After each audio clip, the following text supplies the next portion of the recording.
Psalm 91 is in my head. That's what I've been thinking about here lately. If you are not praying for God's protection over yourself and your family, you need to start.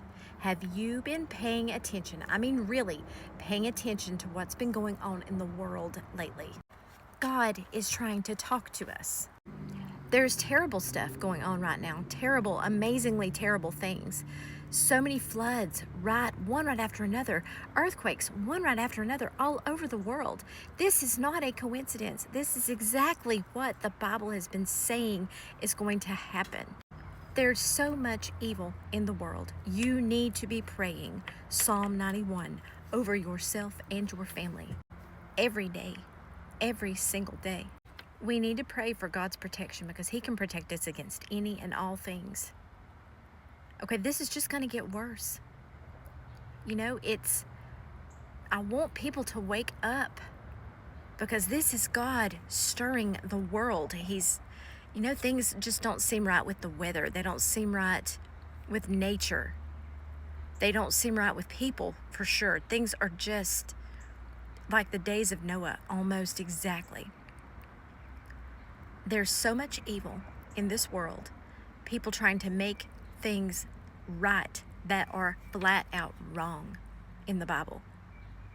Evil, people mocking God, people persecuting Christians. And it's just going to get worse. And you look at the world these days and you think, how can it get worse? But oh, it can. It can. And what we need to be focused on is God.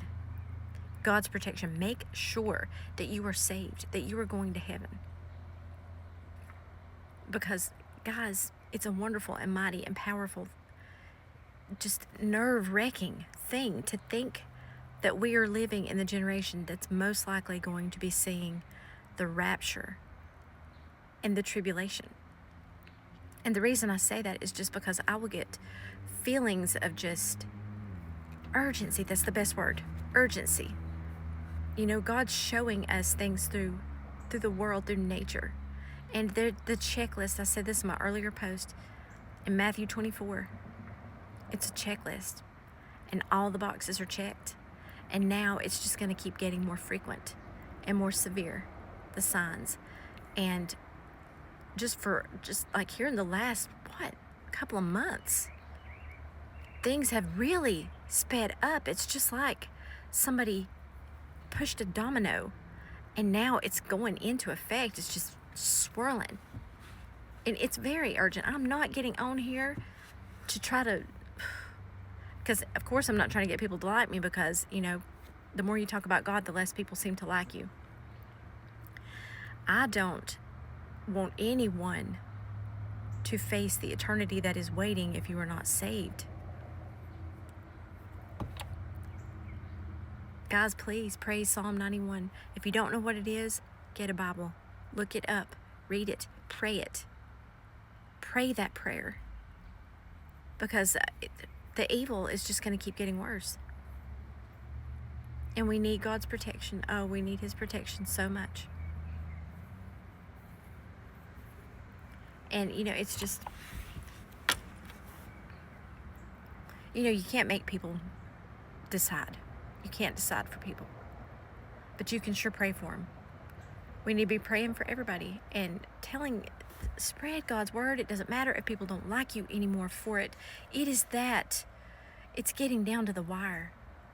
Because all these signs getting more frequent, God's trying to say it's getting close. The ones who are here, the people who are here need to be paying attention. God's saying that for a reason.